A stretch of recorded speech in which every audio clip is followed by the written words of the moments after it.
Everyone, welcome to Next Toppers. और आज हम पढ़ने वाले बायोलॉजी में बोर्ड के हिसाब से, आपके जो 12वीं के बोर्ड के हिसाब से जो 3 नंबर में चैप्टर आएगा जिसका नाम है माइक्रोब्स इन ह्यूमन वेलफेयर, है ना। तो बच्चों पहली बात तो ये जो चैप्टर है ये आपको 3 नंबर का आने वाला है। तो अब सोच लो कि यार इस पे कितनी इजी चीजें होंगी और ये कितना इजी चैप्टर होगा। यार माइक्रोब्स के बारे में तो हम बहुत पढ़ चुके हैं ना, 8th स्टैंडर्ड से पढ़ते हुए ही आ रहे हैं कि यार माइक्रोब्स जो रहते हैं हेल्पफुल भी होते हैं, हार्मफुल भी होते हैं, बहुत जगह ये अच्छा रोल प्ले करते हैं और बहुत जगह बीमारी भी फैलाते हैं। ठीक है, तो उसी से ही बेस्ड हमें थोड़ा सा डिटेल में कुछ एक्स्ट्रा पॉइंट्स जो है इस पूरे चैप्टर में पढ़ना है। बहुत ही आराम से बने बैठे रहो, ये चैप्टर ना बहुत ही इजी गोइंग में जाने वाला है। तो आपका देखना फटाफट रिवीजन कैसे होता है अब आप देखो इस सेशन में। ठीक है, तो यार माइक्रोब्स की मैं बात करती हूँ। माइक्रोब्स तो सीधी सी बात है, माइक्रोब्स बोला ही इसलिए गया क्योंकि यार वो इतने छोटे रहते हैं कि हमें माइक्रोस्कोप की जरूरत पड़ती है।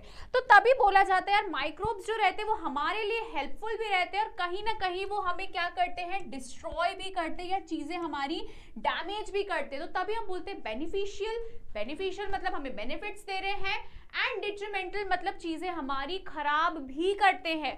अब यार बात करते हैं कैसी कि यार माइक्रो ऑर्गेनिजम्स तो देखा जाए तो हार्मफुल तरीके से भी देखा जाता है इंसान, है ना। जैसे कि पैथोजेंस क्या करते हैं, डिजीज कॉजिंग माइक्रो ऑर्गेनिज्म है ना। जैसे कि बैक्टीरिया, वायरस, फंजाई, ये सारे प्रोटोजोन्स, ये सारे काम क्या करते हैं, डिजीज कॉज करते हैं, जो हमने पिछले चैप्टर में पढ़ रखा है। ठीक है, लेकिन कहीं ना कहीं ये हमारे लिए, हमारे हाउस होल्ड में बहुत ज्यादा यूजफुल भी होते हैं बच्चों। ठीक है, जैसे कि अगर बात करूं हाउस होल्ड में सबसे ज्यादा इंपॉर्टेंट होता है भाई दूध, दही, ये सारी चीजें। तो यार ये जो प्रोसेस होता है, जो बनता है ना, उस प्रोसेस को हम क्या बोलते हैं, फर्मेंटेशन, जिसके थ्रू कर्डलिंग देखने को मिलती है। ठीक है, तो यस यहाँ पे आप देखो चीज का फॉर्मेशन हो रहा है, पनीर बन रहा है। तो यार ये सारी चीजें, इडली विडली खाने का तो भयंकर मन होता है, ये बहुत लोगों का साउथ इंडियन तो फेवरेट हो गई।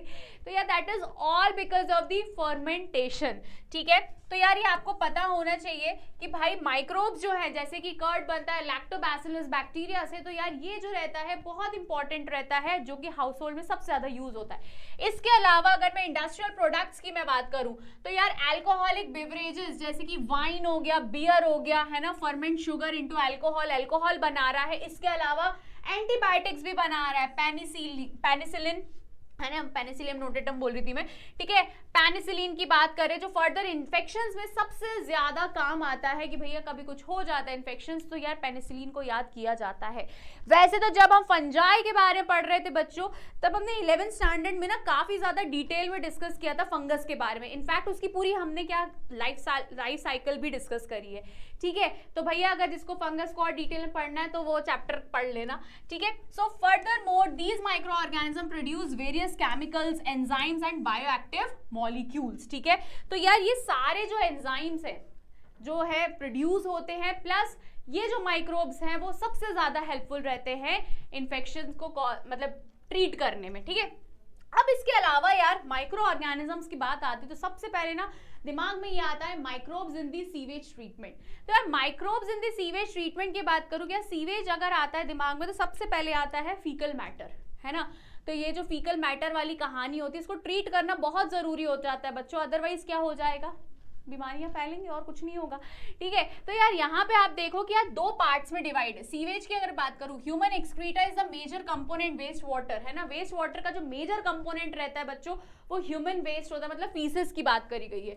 ठीक है, तो इसीलिए अपन इसको क्या बोलते हैं, सीवेज के नाम से जाना जाता है। एंड ये 2 पार्ट में ट्रीटमेंट किया जाता है इसका। ठीक है, number 1 and number 2। Number 1 is primary treatment and second is secondary treatment. ठीक है, तो कुछ इस तरीके से समझना कि यार मान लो कि यार एक टैंक है। ठीक है, एक टैंक है, उसमें तुमने बहुत सारे फीसेस, अगर हम बात करें तो वेस्ट या फिर सीवेज की हम बात करते हैं।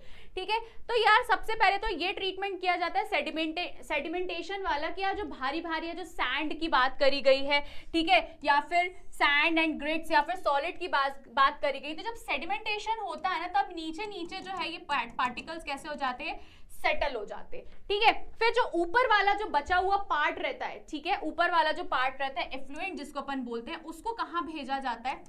ठीक है, यहाँ पे तो ये सेटल हो गया। जो ऊपर वाला पार्ट रहता है उसको कहाँ भेजा जाता है, एजिटेटर में। एजिटेटर में जब भेजा जाएगा, है ना, इस वाले पार्ट को जब एजिटेटर में भेजा जाएगा तो वहां पे क्या होता है, ऐसे गोल गोल घूमने वाला स्टरर आपको देखने को मिलेगा। ठीक है, तो जब वो एजिटेशन की बात करी गई है, जब वो गोल गोल घूमेगा तब किसका फॉर्मेशन होगा, माइक्रोब्स का।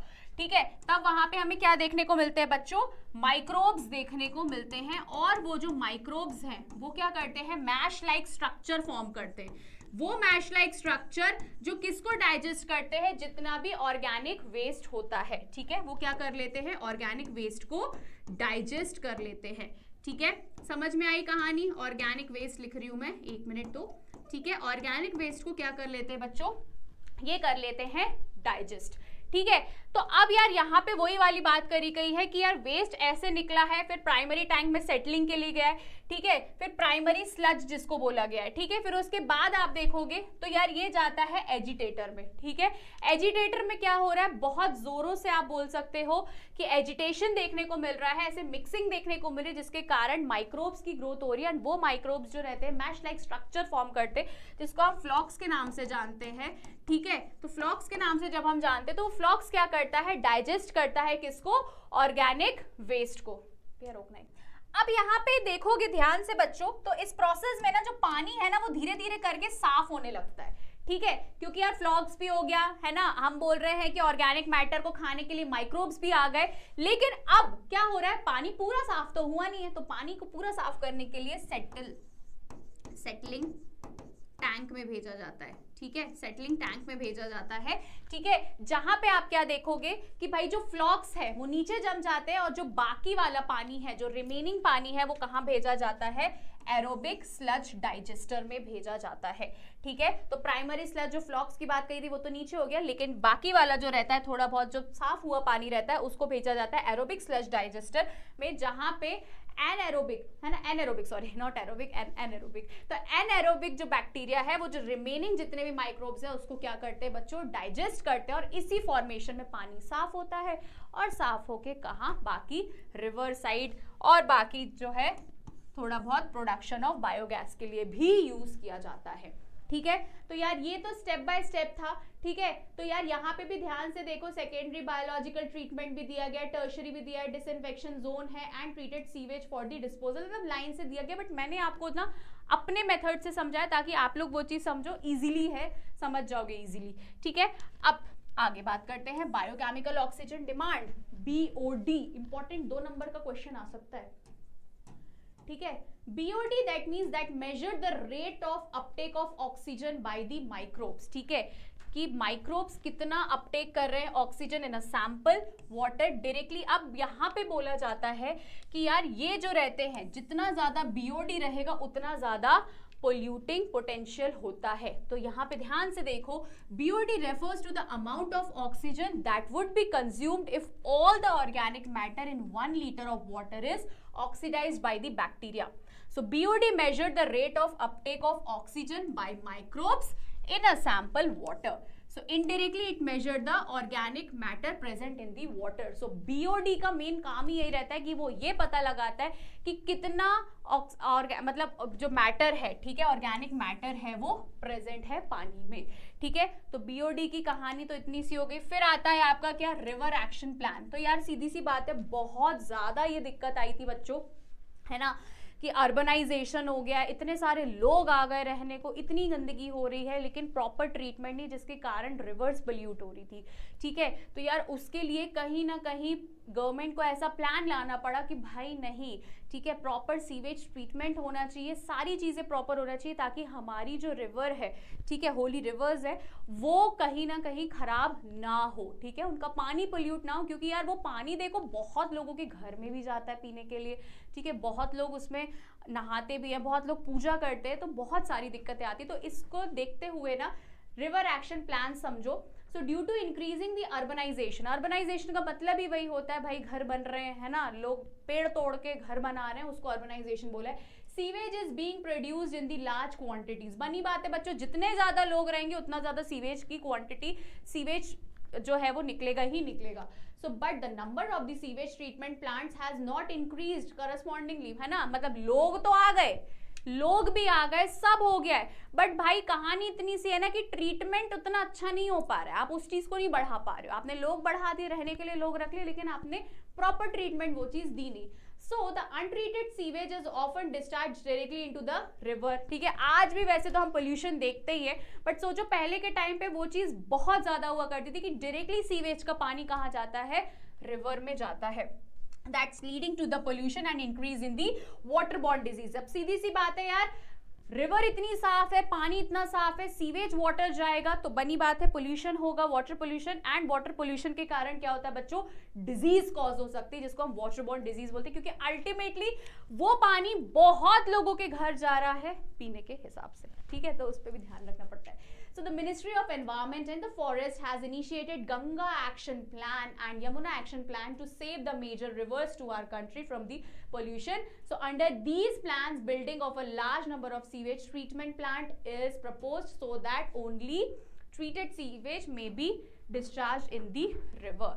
ठीक है, तो भाई कहानी सिर्फ इतनी सी थी कि भैया ट्रीटमेंट, सीवेज ट्रीटमेंट प्लांट तो चाहिए ही चाहिए, है ना, वरना ये रिवर्स पोल्यूटेड है. हालांकि सच तो ये भी है कि आज भी वो पोल्यूटेड ही है कुछ जगहों पे. ठीक है, तो ये मुझे ऐसा लगता है कि और इस पे वर्क करना चाहिए. That's my personal opinion. ठीक है, अब इसके अलावा माइक्रोब्स इन दी गोबर गैस फॉर्मेशन. तो माइक्रोबियल है ना, मिथेनोजन बैक्टीरिया बहुत इंपॉर्टेंट है यार. ठीक है, सबसे क्लीनेस्ट फ्यूल माना गया है बायोगैस को. क्यों? क्योंकि यार पहले के टाइम पे ना ये सब नहीं हुआ करता, सिलेंडर विलेंडर, तो बायोगैस का ही यूज किया जाता था. और आज भी वो कुछ जगह अगर दिख जाए आपको तो प्लीज एक बार वो जरूर देख के आना. बहुत बड़ा सा टैंक रहता है एंड वो जो रहता है काफी ज्यादा यूजफुल होता है. ठीक है, so biogas is a mixture of gases produced by the microbial activity that can be used as a fuel. Fuel की तरह यूज किया जाता है. Certain bacteria grow anaerobically on the cellulosic material, produce large amount of methane gas. ठीक है, methane along with the carbon dioxide and hydrogen. ठीक है, तो यार वो मीथेन गैस प्रोड्यूस करते हैं. ठीक है, जो मीथेन गैस जो गाय के या फिर बफेलोज के आपको इंटेस्टाइन्स में, गट में देखने को मिलता है. ठीक है, तो इसलिए मिथेनोजन बैक्टीरिया के नाम से बोला गया है. ठीक है, तो इसको थोड़ा सा देख लेते, थोड़ा सा हल्का सा डिटेल में पढ़ते बच्चों. तो the excreta of the cattle gobar is rich in the methanogen bacteria and is used for the generation of the biogas called the gobar gas. जैसा कि मैं अभी जस्ट बता चुकी हूँ, कैटल मतलब वही गाय बफेलो की बात करी गई है. So the technology of the biogas production was developed in India mainly due to the efforts of the Indian Agriculture Research Institute and Khadi and Village Industries Commission. Important है, आपसे पूछा जाता है. ठीक है, कभी कभी MCQ में पूछा जाता है. And biogas consists of concrete tank in which bio waste are collected and slurry of dung is feed. ठीक है, तो एक बड़ा सा टैंक रहता है बच्चों. उस टैंक में क्या किया जाता है कि भाई उस टैंक में वेस्ट को कलेक्ट किया जाता है और उसकी स्लरी बनाई जाती है. जैसे गोबर वगैरह हो गया, ह्यूमन एक्सक्रीटा को भी यूज किया जा सकता है. So the floating cover is placed over digester that moves upwards when a gas is produced and gas is removed and supplied through an outlet pipe. ठीक है, तो यहाँ पे थोड़ा सा ऐसा समझो कि भाई सीधी सी बात है, जब गैस प्रोड्यूस्ड होएगी तो एक आउटलेट पाइप है जहां से वो निकलती है. तो सारा वेस्ट जो है एक टैंक के अंदर डाल दिया जाता है, गोबर को डाल दिया जाता है, स्लरी बना ली जाती है. जब गैस प्रोड्यूस होती है तो वो एक गैस के थ्रू, सॉरी एक पाइप के थ्रू वो गैस बाहर निकलती है. So the spent slurry is removed through the another outlet and used as the fertilizer. आज भी लोग क्या करते हैं ना, पुराने टाइम पे जो पुराने हिसाब से जी रहे, तो वो बहुत सारे लोग ऐसे हैं ना कि यार इनको भी यूज कर ली जाती है, रीयूज की जाती है. तो गैस बन रही वो तो ठीक है, जो बाकी वाला जो पोर्शन रहता है, जो बचता है ना, वो एज अ फर्टिलाइजर्स की तरह यूज कर लिया जाता है कि भाई देखो एग्रीकल्चर में भी उनके काम आ रहा है. So biogas is more often built in rural areas as large amount of cattle dung is available easily. अभी यहाँ तो नहीं मिलेगा शहर में काऊ का डंग, है ना, लोग ढूंढने इस पे ना ढूंढ पाए. गाय भी मिल जाए चलो ठीक है, गाय का गोबर मिलना बहुत मुश्किल हो जाता है. तो यार इसीलिए बोला गया कि यार ये चीज जो है गांव में ज्यादा इजीली अवेलेबल है. तो इसीलिए सबसे ज्यादा बायोगैस एज अ फ्यूल जो है बच्चों वो कहाँ यूज किया जाता है, गांव में यूज किया जाता है. एंड ट्रस्ट मी वो बहुत क्लीनेस्ट फ्यूल है. वो लगता जरूर है कि यार ये क्या है, बट बहुत साफ फ्यूल रहता है. एंड ऑब्वियसली काऊ डंग को यूज किया जाता है, so one of the cleanest fuel माना गया है. ठीक है, अब microbes as a bio control agent. तो पेस्टिसाइड और इंसेक्टिसाइड्स के फॉर्मेशन में आप देखो कि yes, bio control means use of the biochemical method for controlling the plant disease. ठीक है, आज भी देखो जो जानता है डिजीज तो इजीली होती है प्लांट्स में भी, तो कहीं ना कहीं उसको रोकने के लिए हमें ये सारी चीजों की जरूरत होती है, माइक्रोब्स की जरूरत होती है। माइक्रोब्स जो है the chemical used as a pesticide and insecticide are harmful to human beings and animals. ठीक है, ज्यादा अमाउंट में अगर यूज कर लिया, वैसे भी बहुत सारी न्यूज़ेस आ रही हैं भाई, किसी ने किसी को दे दिया ये पेस्टिसाइड या इंसेक्टिसाइड और मार रहे हैं, तो इसलिए वो बहुत ज्यादा हार्मफुल होता है, ट्रस्ट मी। ठीक है, so biological control of paste and disease is a method of controlling paste on natural prediction rather than chemicals. तो केमिकल्स को यूज ना करके हुए नेचुरल प्रिडिक्शन का करते। The organic farmer creates a system where the pests are not eradicated but kept at manageable level by the complex system of check and balance within the living and the vibrant ecosystem। तो भाई वो ध्यान से देखते करते रहते हैं, but वो केमिकल्स का ना यूज करते, आपके प्रिडिक्शंस का यूज करते हैं कि हाँ हो सकते हैं कि नहीं हो सकते, उस तरीके से। ठीक है, तो यार ये जो था तुम्हारा क्या था, microbes as a bio control agent, है ना, जहां पे फार्मर्स जो है केमिकल्स को ना यूज करते हुए माइक्रोब्स को यूज करते हैं ताकि अपने प्लांट को बचा सके। जैसे कि क्या क्या बहुत सारी चीजें होती है बच्चों। ठीक है, जैसे कि आप देख लो लेडी बर्ड हो गया, ड्रैगन फ्लाइज है, इसको यूज किया जाता है ताकि वो इंसेक्ट, एफाइड्स मतलब इंसेक्ट्स होता है, मस्कीटोज हो गया, उससे रोकने के लिए। ठीक है, brassicas and the fruit tree to control the butterfly caterpillar, जैसे कि बैसिलस थुरिंजिनेसिस। तो यार ये सारे अलग अलग ट्राइकोडर्मास ये यूज किया जाता है ताकि वो पैथोजेंस को रोक सके। ठीक है, उनका प्लांट को खराब होने से, डिजीज होने से, इन सारे के सारे माइक्रोब्स को यूज किया जाता है। ठीक है, अब बात करते हैं फर्टिलाइजर्स की। तो यार ये एज अ फर्टिलाइजर्स भी यूज किया जाता है, बहुत इंपॉर्टेंट है भाई। जैसे कि हमने यार 8th स्टैंडर्ड से पढ़ते आ रहे हैं, 9th में, 10th में, कि भाई साइनोबैक्टीरिया हो गया, फंजाई, बैक्टीरिया, ये सारी चीजें हम बात करते हैं। तो ये main source include the bacteria, fungi and the cyanobacteria. ठीक है, तो जैसे कि आप देखो roots of the rhizobium bacteria, ठीक है, जो लेग्यूम्स, जो फूले हुए मटर वगैरह की बात करी गई है, legume plant that increase the nitrogen level. And nitrogen जो रहता है बच्चों बहुत इंपॉर्टेंट रहता है प्लांट्स के लिए, वो हम ऑलरेडी जानते हैं, हमने नाइट्रोजन साइकिल में पढ़ चुका है। ठीक है, एजोबैक्टर हो गया, ठीक है, एजोस्पाइरिलम हो गया, are the free living bacterias that live in the soil and fix the atmospheric nitrogen. ठीक है, तो ये सारे बैक्टीरियाज भी है जो काफी ज्यादा यूजफुल रहते हैं नाइट्रोजन फिक्सेशन के लिए। तो इसके अलावा फंजाई जो है बच्चों, फंजाई जो रहता है 11th में पढ़ चुके हैं कि यार सिम्बायोटिक रिलेशनशिप करते हैं। ठीक है, एसोसिएशन ऑफ सिम्बायोटिक्स, मतलब कि यार दो लोग एक साथ एक ही जगह पे रह रहे हैं और एक दूसरे के लिए बेनिफिशियल हो रहे हैं। ठीक है, तो उसके लिए हम वर्ड यूज करते हैं सिम्बायोटिक एसोसिएशन, जैसे कि हमने बात की है माइकोराइजा। ठीक है, तो माइकोराइजा में हम बात करते हैं कि भैया प्लांट, फंगस और बड़े बड़े पेड़ की बात करी गई है।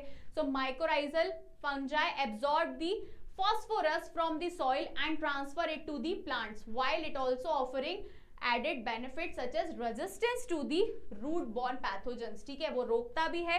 ठीक है, जैसे कि मैंने बताया कि तुम मेरे काम आओ, मैं तुम्हारे काम आता हूं।